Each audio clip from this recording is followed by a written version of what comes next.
आई खूप वेळ एकटी बसली होती आणि बसून बसून बोर झाली, म्हणून म्हटलं हिच्यासोबत अंगणात जाऊन मस्त एक फेरफटका मारून यावा. त्यामुळे मी हिला घेऊन चाललेले आहे.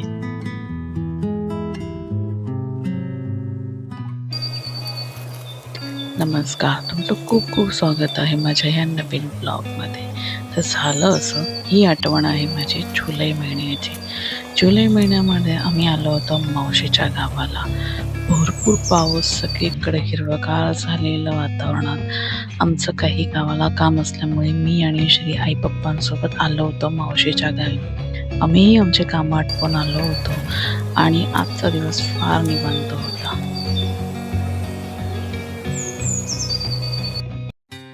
दुपारचे वाजले होते 12. मावशी नेहमीप्रमाणेच तिचे 5 ते 6 बकऱ्यांसोबत रानामध्ये त्यांना चरायला घेऊन गेली होती. आई दिवसभर बोरच होणार होती आणि आज निवांत दिवस होता, म्हणूनच ठरवलं की हिच्यासोबत आज फेरफटका मारावा. आईचा जन्म तसा गावचाच आहे. तिला बऱ्यापैकी भरपूर माहिती आहे. तिला शेतीविषयी माहिती, झाडांविषयी माहिती, फळं, बागा सर्वांविषयी माहिती. जेव्हा जेव्हा आम्ही इथे येतो तेव्हा तेव्हा ती भरपूर गोष्टी सांगत शिकवतच असते. तसंच आजही तिचा मूड फ्रेश करूया म्हटलं होतं. मावशीच्या गावामध्ये भरपूर झाडं आहेत, भरपूर तलाव आहेत आणि तुडुंब भरलेल्या पाण्याने सगळीकडे ओढे, नद्या, नाले सुद्धा आहेत. मावशीने स्वतःच्याच अंगणामध्ये भरपूर झाडं, फळं, भाज्या, फुलं अशी बऱ्यापैकी झाडं लावली होती. ती नेमकी काही पावसातच खूप छान बहरलेली असतात. जसं की हे जास्वंदाचं झाड इतकं छान बहरलं होतं आणि त्याला ही लाल लाल जास्वंद आली होती, कळ्या सुद्धा आल्या होत्या, अगदी त्याच्या वेली सुद्धा पसरल्या होत्या. पण मावशीचं म्हणणं आहे की त्या एवढ्या वेली मोठ्या होतात की मला त्याला कापावे लागतात, कारण मेंटेनन्ससाठीच फक्त मावशी इथे राहत असते आणि तिच्याकडे बकऱ्या असल्यामुळे तिला इतर गोष्टीकडे लक्ष देता येत नाही, म्हणून ती बऱ्यापैकी मेंटेन करते. जास्वंदाच्या झाडासमोरच एक सुंदर सीताफळाचं झाड आहे. मावशीच्या घरामागे सुद्धा खूप मोठं सीताफळाचं झाड आहे. तिच्याकडे बऱ्याच प्रकारची झाडं आहेत, जसं पपईचं झाड आहे, सीताफळाचं झाड आहे. एक तिने आत्ताच नवीन आंबा लावला होता, कडीपत्त्याचं झाड आहे.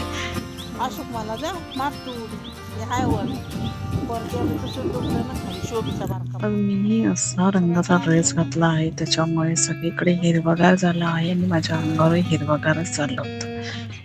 माझ्या रंगामुळे त्यात मी मिक्स होऊन जात होते रानावनामध्ये. पण मी आज एन्जॉयच करायचा ठरवला होता, कारण मावशीच्या इथे संध्याकाळच्या वेळी 3 ते 4च्या दरम्यान इतकं छान वातावरण होतं की तुम्ही किती फिराल तेवढं कमी आहे. शेवटी निसर्ग तुम्हाला खूप काही सांगत असतो आणि त्याच्या सानिध्यामध्ये फिरणं म्हणजे एक प्रकारची शांतताच भेटत असते. आणि त्यात माझी पहिली सखी म्हणजे माझी आईच असते.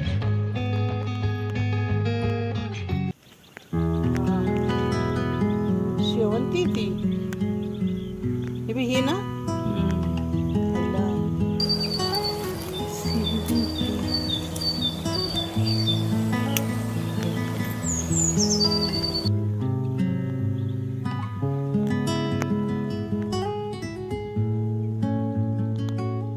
ह्या फुलाचं नाव आहे टणटण. नक्कीच ह्या गावच्या भाषेमध्ये याला टणटणीचं फूल म्हटलं जातं का काय अजून, हे मला नक्की तुम्ही ह्या कमेंटमध्ये सांगा की तुमच्याकडे ह्या फुलाला काय म्हणतात. पण हे फूल मला अगदी लहानपणापासून सवय. ह्या फुलासोबत मी लहानपणी खूप खेळायचे. आता आईने एक गंमत सांगितली की हे जेव्हा फूल उगायच्या आधी ह्याचं फळ असतं, ते जेव्हा पिकतं तेव्हा ते इतकं गोड लागतं आणि अगदी त्याच्यामध्ये बारीक दाणे असतात, जसे काही अंजीर प्रमाणे. ते खाल्ल्यानंतर तुम्हाला असे गोड आणि अंजीरची टेस्ट येते.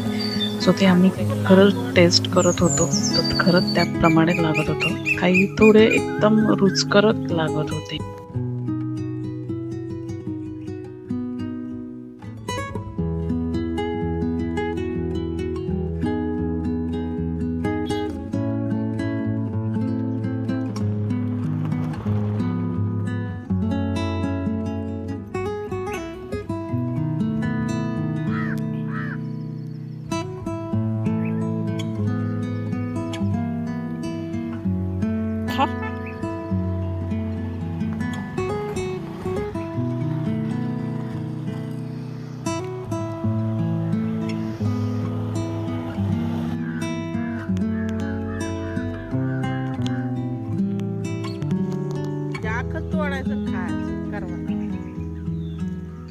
जेव्हा मी पण ते आईसारखं फळ तोडायला गेले तेव्हा ते पटकन असं फुटून गेलं होतं. काही थोडी कच्ची असायची आणि काही थोडी पिकलेली, पण ते खरोखर खाल्ल्यानंतर खूप छान टेस्ट लागत होती. आम्ही बराच वेळ ते तोडातोडीत चालले होते. आईनेही भरपूर जमा केले होते आणि ती घरी जाऊन तिच्या जावयाला देणार होती टेस्ट करायला.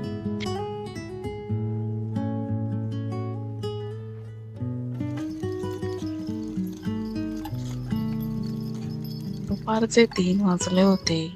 बायका सकाळच्या गेलेल्या आपल्या गुराढोरांसोबत घरी परतायला लागल्या होत्या. संध्याकाळची चाहूल लागली होती. पण मात्र आमच्या दोघींची ग्रामपंचायतीच्या रोडवरती सुंदर प्रकारे टेहळणी चालू होती. वरजून चालणारी माणसं रोडवरची आम्हाला पाहत होती आणि आमची चौकशी सुद्धा करत होती. कोणी तुम्ही ह्या गावच्या का, तुम्ही ह्याच्या बहिणी का, तुम्ही त्याची बहीण का, असं करता करता बऱ्याचपैकी ओळख निघत होती. बाबांनी आमची भरपूर माहिती काढली. अगदी त्यांना मावशी सुद्धा समजली माझी कोण आहे. त्यांनी माझे अचूक गाव व माझ्या आईचं माहेर सगळं काही विचारलं. तंतोतंत त्यांना छान खबर भेटली होती. ह्यात गावचे फार हुशारच असतात, त्यांना सगळंच माहीत असतं.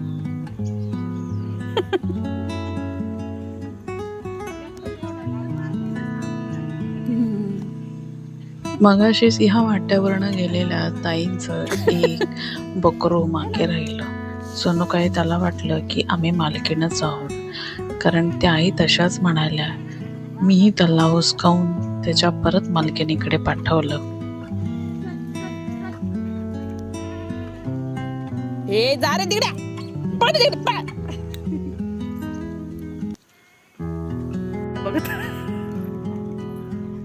आम्हाला जॉईन करायला श्री सुद्धा आले होते.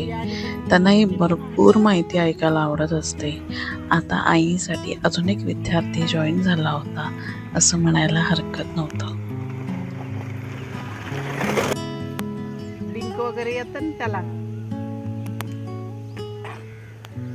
किती फुलं आले ना तिला. मावशी आज लवकर आली रानातनं आणि आम्हाला तिने सांगितलं की इथे बाजूला खूप छान छोटासाच ओढा आहे, तो तुम्ही बघून या. त्यानंतर आई तिच्यासोबत जाणार होती घरी, कारण पप्पा सुद्धा घरी आराम करत होते. त्याच्यानंतर मी आणि श्री आम्ही तो ओढा बघायला त्या बाजूला गेलो होतो.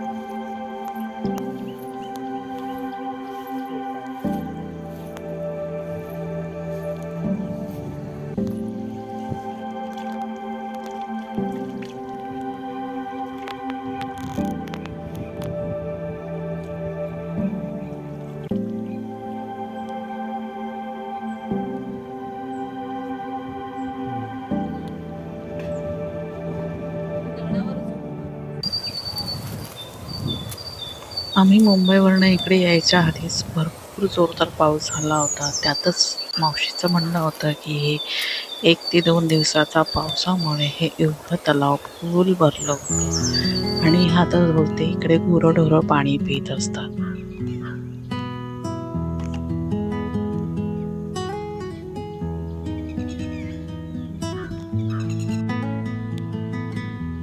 बऱ्यापैकी उशीर झाला म्हणून आम्ही दोघं घरी परत निघालो होतो. मस्तपैकी गरम गरम चहा घेऊया असं म्हणूनच आम्ही घराजवळ पोचलो.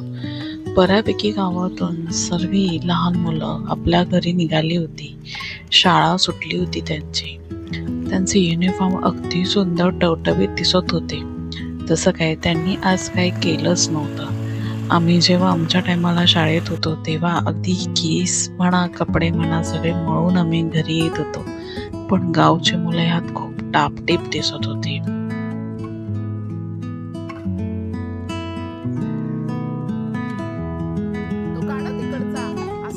पप्पाही आम्हाला जॉईन झाले. त्यांचा बऱ्याचपैकी छान आरामही झालेला आहे आणि त्यांनी आम्हाला सांगितलं की आपण आज फळं घेऊया. मावशीच्या आजूबाजूला भरपूर सीताफळाची झाडं होती. त्यातले काही बऱ्याचपैकी कच्ची सुद्धा होते. तर काहींना मुंग्या लागल्या होत्या, तर काहींना पक्ष्यांनी खाल्लं. झाले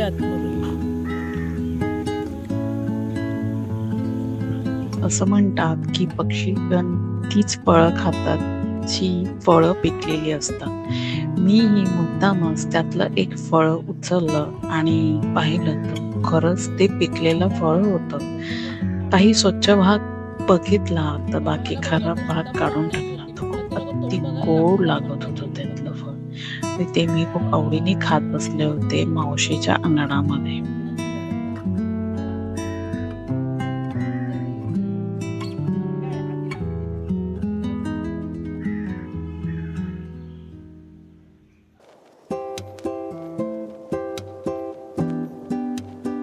एक दिसली हा इकडे एक आहे. त्याच्यावरती एक आहे, त्याच्या खाली एक, अजून त्या बाजूला दोन आहेत. अजून एक. मी फळ दाखव खात पुढे. बसले इकडे आणि समोरच मावशीच्या अंगणामध्ये एक लिंबाचं झाड सुद्धा होतं. ते खूप छान बहरलं होतं. त्याला सुद्धा हिरवी आणि पिवळी अशी लिंब लागलेली होती. काही बऱ्याचपैकी पिवळी झालेली लिंब सुद्धा जमिनीवर पडलेली होती. पप्पा आणि श्री ते सगळे काढायचे प्रयत्न चालू होते. मी जाऊन पाहिलं तर बऱ्यापैकी खाली पडलेली त्यांना लिंब भेटली आणि ती पप्पा सगळे जमा करत होते. ह्यातले 3 वाटे आईला आणि वर्षाला आणि मला जाणार होते.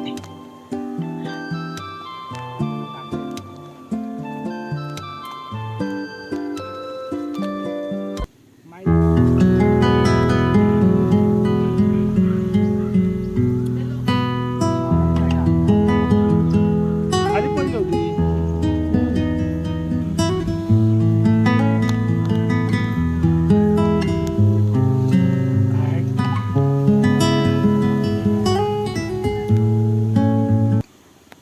रानावनातून आलेल्या बकऱ्या छानपैकी सूर्याच्या प्रकाशामध्ये आराम करत होत्या आणि माझ्या आईच्या आणि माझ्या मावशीच्या सुंदर परत अगदी मनमोहक करणाऱ्या गप्पा सुरू झाल्या होत्या. उभं राहायला नाही मिळालं ना. टाका. आहे वरती सेंट. ये ज्यूस बनाओ, शक्कर का ज्यूस, लिंबू सरबत. खाली पडलेले एवढेच भेटले बघ. बरं झालं, फुकट जातात रे बाबा. किती केलं ते? पप्पा कधी झाडं लावतील. शिवाय आला बाजूला. नाही ना, तिघाच्या हातात राहिली ना. सूर्यास्त होऊ लागला होता. वातावरण जसं काही सोनी रंगाने बहरून आलं होतं. माझी पुन्हा वाट त्या ओढ्याकडे निघाली होती. तिथून हा सूर्यास्त खूप सुंदर दिसत होता आणि आज ठरवलं होतं की इथेच वेळ घालवायचा. वातावरणात खूप शांतता आणि गारवा पसरला होता. सगळीकडे हवा एवढी सुटली होती की सगळी झाडं झुडपं हलत होती. खूप प्रसन्न वाटत होतं. आणि आज हेच सूर्यास्त बघत बघतच मी हा व्हिडिओ इकडे संपवते. तुम्हाला कसा वाटला हा व्लॉग मला नक्की कमेंट करून सांगा आणि सबस्क्राईब करायला विसरू नका. तोपर्यंत धन्यवाद.